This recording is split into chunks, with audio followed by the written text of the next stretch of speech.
Welcome to the Sewpreneur podcast with your host, Stephanie Grams, CEO and founder of the Keepsake Business Academy.com. If this is something you're interested, I do have a free ebook when you join my newsletter at stephaniegrams.com. Today's show is sponsored by myself at Keepsake Business Academy.com, and we are going to talk about preparations for the upcoming season. Today is June 14th, 2024, and we're closing in on quarter two, entering quarter three of 2024. And I know that several of us in the Memory Bear and Keepsake business focus on the upcoming holiday seasons. You know, we have obviously Christmas. Christmas is the busiest season for me, and I'm not sure about you, but it is for me.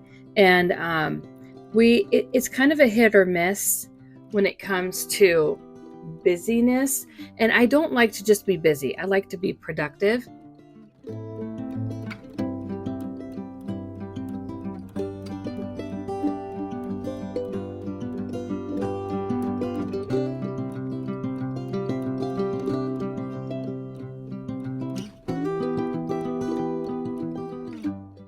And so being busy versus being productive, and this will just take a second to explain.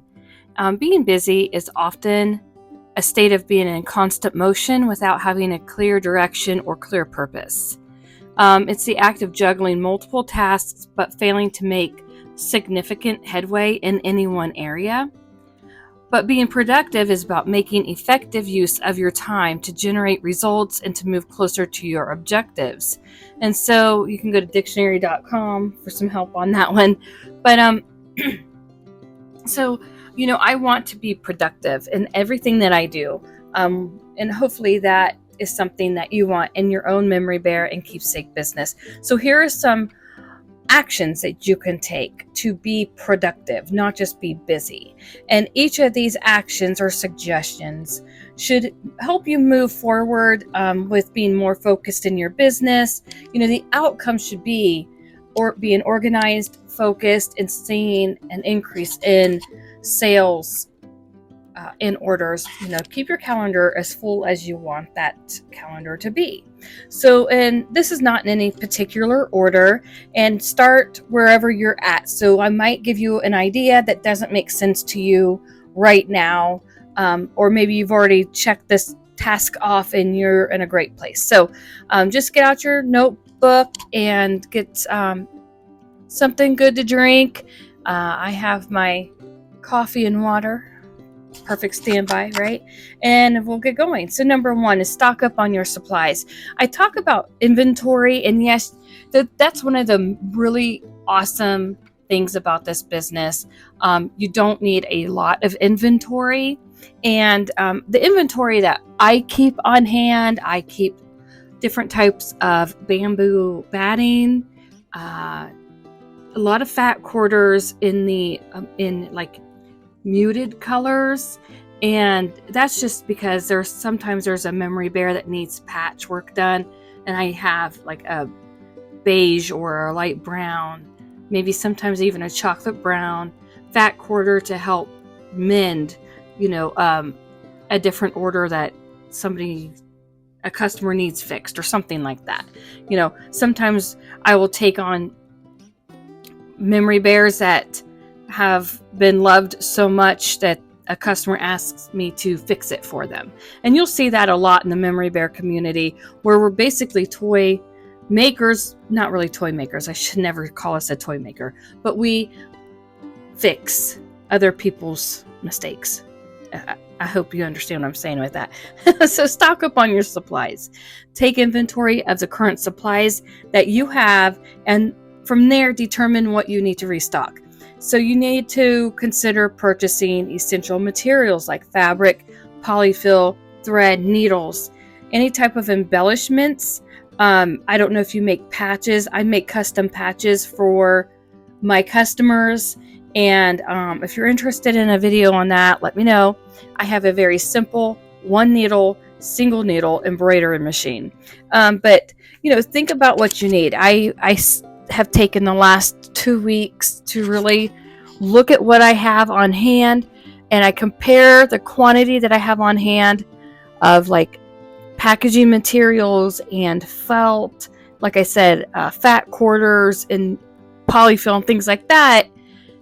And I compare that to my calendar because I plan out every year, or at least every quarter, how many orders I will accept. So if I want to open my calendar up for 25 memory bears in the month of August, I will make sure I have enough polyfill on hand and enough stabilizer on hand and enough eyes and black embroidery floss, etc. on hand to accommodate my plan. So hopefully my students do the same thing. I believe I talk about this in class at keepsakebusinessacademy.com. But know your supplies and consider having enough on hand so you don't run out midway through the busy season. Number 2 is update any type of marketing materials. Whether you have an online shop or if you have a pop-up shop, whatever marketing you have, refresh it if it needs to be.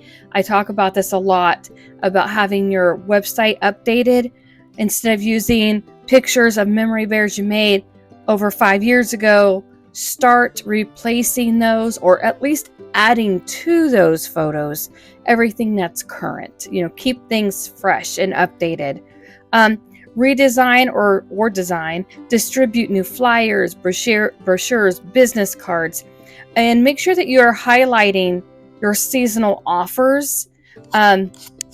Again, I know in the keepsake business industry, or at least I can speak for me and some of my students, we offer more than just memory bears.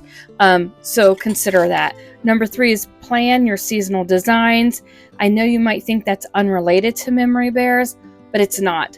I actually have a document of 50 themes that you can do in your company, and that's available to my students.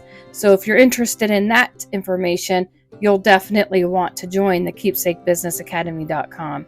Number 4 is review your pricing. It's not unusual to update your pricing on a quarterly basis, especially in today's economy. So don't be afraid to increase your prices over your prices from last quarter or even a year ago. If your price for your memory bear has not increased in the last 2 years, you are probably going to be considered a hobbyist in the eyes of a business owner. Number 5 is to streamline any type of production. Whatever processes you have, is there a way that you can increase and streamline that? Can you pre-cut anything ahead of time? For me, I pre-cut all of my my patterns. And so I know that I can handle a large order of 15 to 20 memory bears at one time because I have made my own copies of these sewing patterns and I just keep them on hand. Like I said before,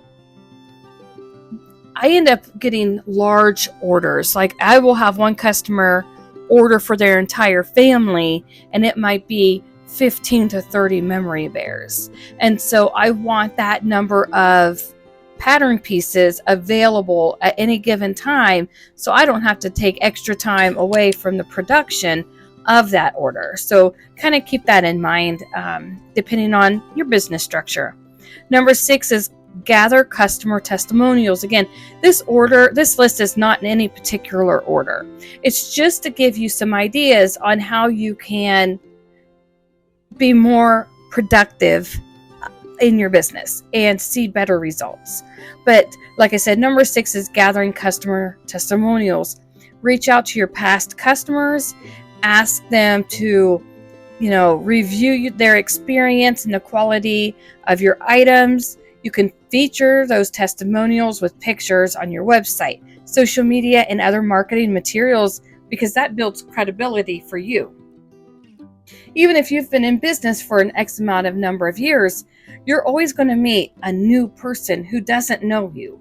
So keep that in mind, that you can't go around with your business hat on thinking, I've been in business 5 years or 10 years, everybody knows me, because I can guarantee you that not every single person is going to know you and know your business. So, gather those testimonials. Number 7 is, can you collaborate with any other business? Not a competitor, obviously, but who can you collaborate with? And we talk about that in the Keepsake Business Academy. So I'm not going to go into big details here. Number 8 is, can you update any type of templates? Can you order templates? Do you need to update the font? Is the font outdated? Is the pricing outdated? Are the options for orders outdated? Is your calendar, scheduling calendar outdated? Think about little things that might slip through the cracks of your business. What is it that you can do today? I know for me, I'm actually started yesterday, changing all the needles on my machines. I have 2 sewing machines and an embroidery machine. So I changed out the needle on the embroidery machine, and then this weekend I'm changing the needles out of the sewing machines because I want them to be ready and prepped and prepared. This weekend I'm also pre-wounding at least 2 dozen bobbins. So I will have a dozen or more bobbins for my sewing machines, and I will have a dozen bobbins for my single needle embroidery machine. I know I need to have black and white thread pre-wound because those are my basic go-to colors, and I waste so much time during the production of sewing just to wind a bobbin. I'm not sure if I shared this with you, but several weeks ago, probably 3 months ago actually, I walked through my local Walmart store and they had that little bobbin winder. It was on clearance for like $7. So I went ahead and grabbed it because that's a great deal for that. That's a great price. And so I finally, after sewing for over 30 years, bought a bobbin winder, and I'm very happy with it. I will sit in front of the TV and use that little machine and get all my bobbins wound because I want to be productive. I still need to relax too, right? But I would like to be productive in everything I do. Okay, so number 9 is, what can you enhance? Can you enhance the customer service journey? Can you make the ordering process more streamlined, and easier flow? Is there something else that you can update your website, your social media? Or maybe you're in the very, very beginning stages where you love to sew memory bears.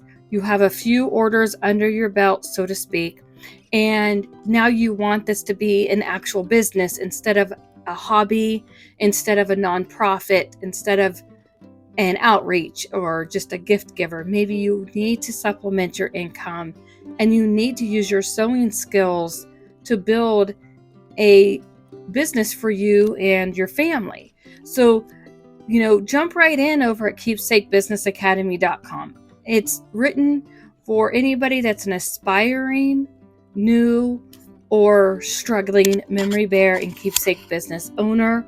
Again, this is Stephanie Grams. I hope you enjoyed today's podcast. I'm trying to do a whole podcast series all summer of 2024.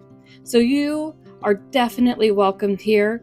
Please give it a thumbs up, subscribe, ring the bell for notifications. Please leave a comment below so I know you made it through to the end of the video. And as always, I hope you have a wonderful weekend. Bye, guys.